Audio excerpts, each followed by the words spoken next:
I'm Miss Zoe Reyes, 21 years old. I call myself a writer, for now. I have an older brother. His name is Mr. Axel Reyes, 30 years old. He works at a big company after graduating from college. Our parents passed away in a car accident when I was in 9th grade. I fell into depression from the shock and became a hermit.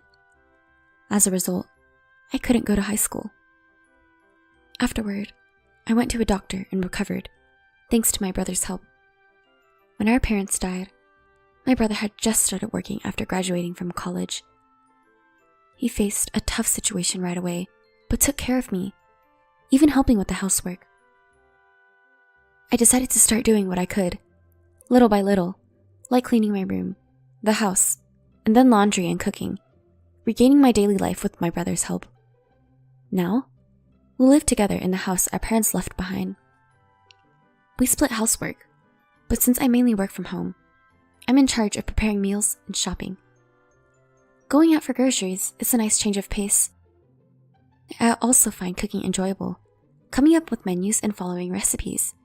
So, I'm good at cooking. When I was a hermit, my brother bought me a laptop. "Take a look at the unknown world with this," he said, and I explored various worlds on the internet. I started wanting to visit places I found in photos and videos on video sharing sites and forums, and my brother took me there, or I went alone. Without my brother's support, I might still be a hermit. Eventually, I learned about remote work. Gradually, I began working and had more chances to go out, returning to a normal life. After our parents passed away, my brother became like a parent to me. He's both kind and strict, a person with a good balance. He studied hard, which is why he was able to get a job at a big company after attending a national university. 7 years have passed since he joined the company, and now he is a team leader. There was a change in my brother. He had always been shy around women, but as his friends got married one after another, he finally started dating someone he met through a friend's introduction. 2 years later, she proposed, and they decided to get married. One day, he invited me to meet someone over dinner. It was a Japanese-style restaurant. My brother shyly introduced the woman who would become my sister-in-law. Her name is Miss Nora Reyes. She graduated from the same university as my brother and is 2 years younger. She works as an office lady at a major food company. Her wavy, semi-long hair makes her look older than her age. "Nice to meet you. I'm Zoe, the sister. Please take care of my brother." "Likewise. I'm Miss Nora Reyes. You're such a cute sister. I always wanted a sister, so I'm really happy you'll become one," she said with a smile. She wore slightly heavy makeup, but she seemed like a lovely woman. Then, she asked about me. "Since Axel went to a good university, I assume you graduated from a decent one too, Zoe?" My brother answered for me. "Well, actually, Zoe didn't go to college. When our parents died in an accident, she was in 9th grade. She struggled with her mental health. It took her some time to recover. Of course, she can live a normal life now." "What? She was sick in 9th grade? So she couldn't attend high school either?" Nora seemed very surprised and pressed further. I added to my brother's explanations, since it was about me. "Yes, that's right. I caused trouble for my brother because of my illness. But thanks to him, I was able to recover. No amount of gratitude is enough for what he did." "I see. I understand now. Nora, my brother may look a bit older because of his struggles, but he has a great personality. Please look beyond appearances." "What are you talking about?" I tried to lighten the mood with a joke since the conversation became serious, but Nora didn't laugh. At the time, I thought Nora was moved by what my brother had done for me. From what I heard, Nora's parents both graduated from prestigious universities, and their entire family had attended college.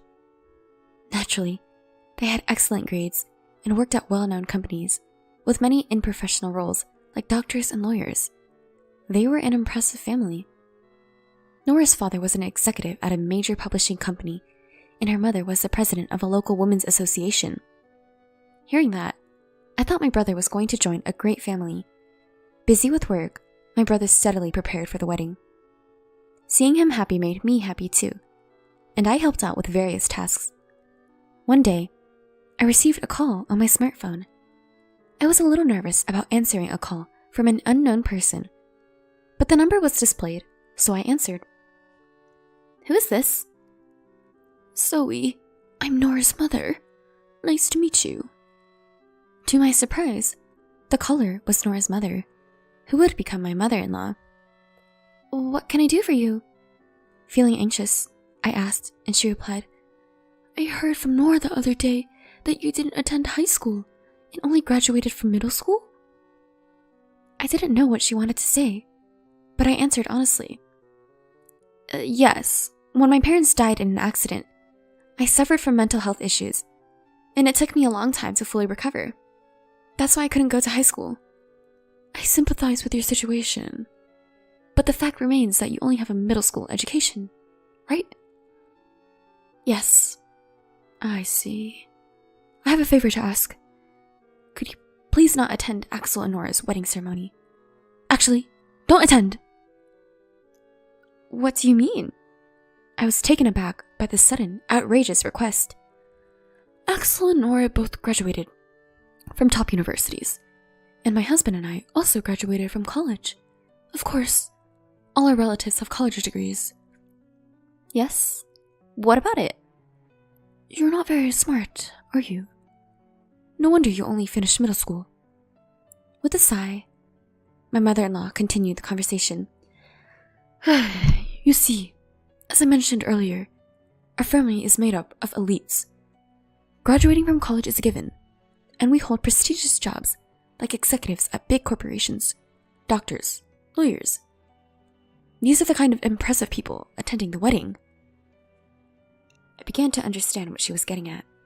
"So, we don't want you, a middle school graduate, at such an event. Actually, we'd rather you not come." "But I'm the sister of the groom and his only family. I can't just not attend." "Please don't come anyway. How could we introduce you, a middle school graduate, to our relatives without feeling embarrassed? Do you understand? Anyway, I've told you our wishes." How rude. After hanging up, I trembled with anger. The parents on the other side disliked me because of my middle school education, as they were too concerned with appearances and reputation.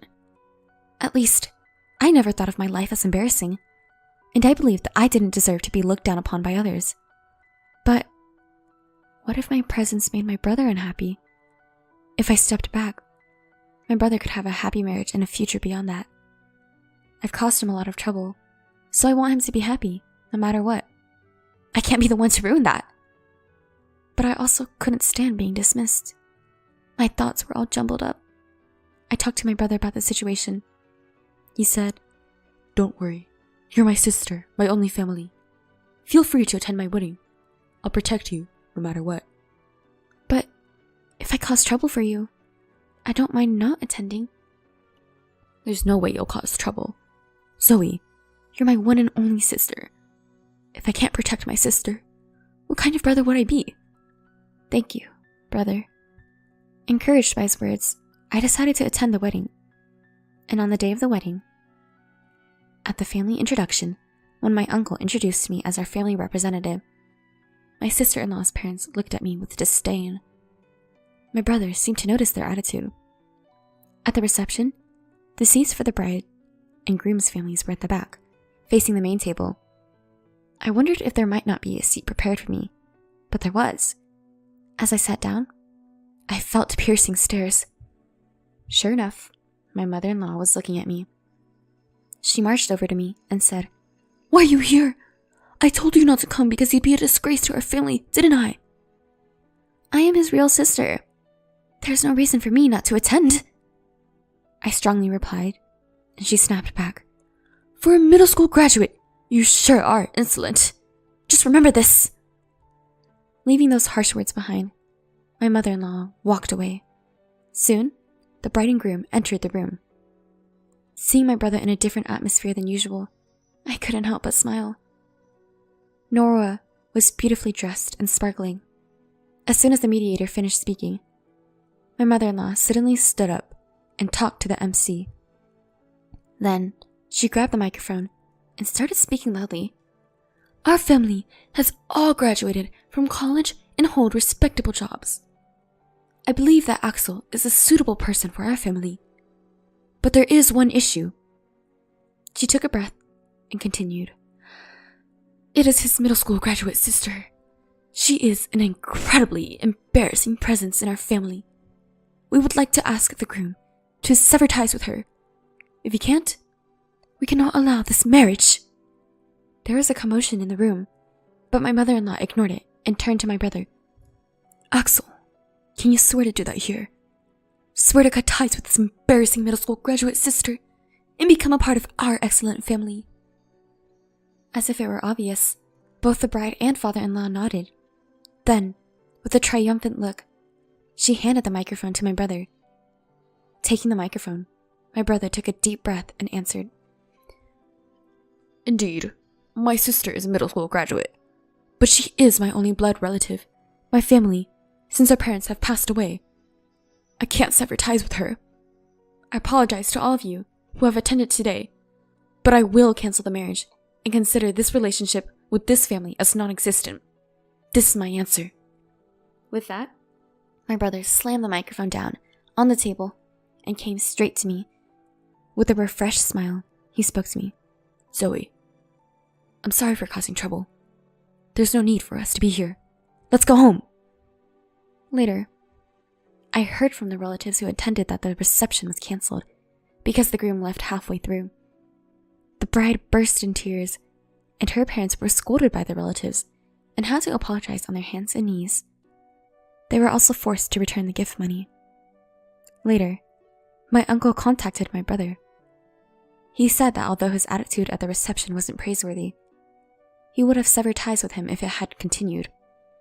He also offered to pay a suitable amount of consolation money and have the bride's side bear all the expenses for the ceremony, but my brother refused. He conveyed that he wanted a sincere apology for his sister rather than a monetary solution. After a while, a meeting was arranged at our home for post-settlement discussions. I made up my mind to show my former in-laws a thing or two. At the meeting, my ex-sister-in-law and her parents, a total of 3 people, came. They handed my brother some money as a gift, an inconvenience fee, and apologized for the rudeness at the reception. But it didn't feel like a sincere apology. There was a sense of reluctance. As for my ex-mother-in-law, she said things like, "We should have investigated more thoroughly. If we had, this wouldn't have happened," showing no sign of remorse. My ex-father-in-law also continued, "Axel should have told us about his sister in detail from the beginning. Then we wouldn't have ended up unhappy." Anger welled up inside me, and I carried out my prepared plan. "Ex-father-in-law, well, you're not really my stepfather anymore, but for convenience, I'll call you that. You work at Rainbow Publishing, right?" He glanced at me and said, "Yeah, I do. I'm a director there. What about it?" He looked down on me. "I work with Rainbow Publishing, but I can't bring myself to like a company where you are. I want to terminate the contract." "Is that all? I don't care. There are plenty of workers. It won't have any impact." "Understood. I'll quit immediately. And I'll sign a contract with your rival company." "Go ahead. Do as you please." With my ex-father-in-law's arrogance and my peripheral vision, I called the editor at Rainbow Publishing and informed them about the contract termination. There was a commotion on the other end of the phone, but I only conveyed what I wanted to say and hung up. Then, I called the rival company and told them I wanted to proceed with the contract. Even after my call, my ex-father-in-law remained smug. My brother, unable to grasp the situation, looked around nervously. Eventually, a call came to my ex-father-in-law's smartphone. "Hello? It's me." "Yeah." "What? The president? What's going on?" Then, he suddenly whispered, and his face turned pale. After finishing the call, My ex-father-in-law turned to me and said, Are you the popular author? Yes, Ray? Well, yeah. Yes, Ray is my pen name for light novels. So what? So, you mean our president said a popular author is breaking a contract with us, and it's my fault? I just asked you if it was okay to terminate the contract. And you said it didn't matter. That's all there is to it. I said it calmly. You're an elite, right? Isn't it embarrassing for you to deal with a middle school dropout like me? I'm sorry. I apologize. But can you reconsider terminating the contract? Seeing my father-in-law's sudden change in attitude, my ex-sister-in-law asked curiously, "Why would you be so humble to a mere middle school dropout girl?" Idiot! You're our publishing house's top author. If you leave, the damage to our company would be enormous. The president told me to take responsibility. At this rate, I'll be demoted. What? Really? Yeah. If that happens, it'll be too embarrassing to associate with her relatives. Please, do something. My ex-sister-in-law and her parents were confused and turning against each other. Please, can you reconsider? It's impossible. The matter is settled, so please leave. My brother also sided with me. Then, please leave as requested. My brother and I smiled as we saw the three of them leave our house, shoulders slumped. After the three left, my brother said, "You're a popular author? I didn't know that either." Well, I used a pen name. When I posted a work I wrote last year online, it got good reviews. Rainbow Publishing offered me a contract. I've been making quite a bit of money, I explained proudly. My brother's smile brightened. It had been a long time since I'd seen him smile like that. And so, the broken engagement was resolved. My ex-sister-in-law seemed to be looking for another partner. But no one would approach her since the incident became widely known. She became reclusive and eventually quit her job. My ex-father-in-law, being blamed for my contract termination, was demoted to a regular employee. Unable to endure warehouse work, he resigned. My ex-mother-in-law was harshly criticized by her relatives for her disgraceful behavior at the wedding reception and was no longer recognized by her once proud and accomplished family. It serves them right. My new publisher supported me, and my popular work was turned into a comic. Its popularity rose again, and now there's a talk of an anime adaptation. My brother is burying the memory of the wedding as a dark history and working hard. I'm eagerly waiting for a wonderful person to impair my brother's life. At last, our days have returned to being peaceful. I'm still racking my brain over creating light novels, but I feel that the repetition of these days is happiness. I'm planning to go on a trip with my brother again. Taking our late parents' house with us, who passed away in the accident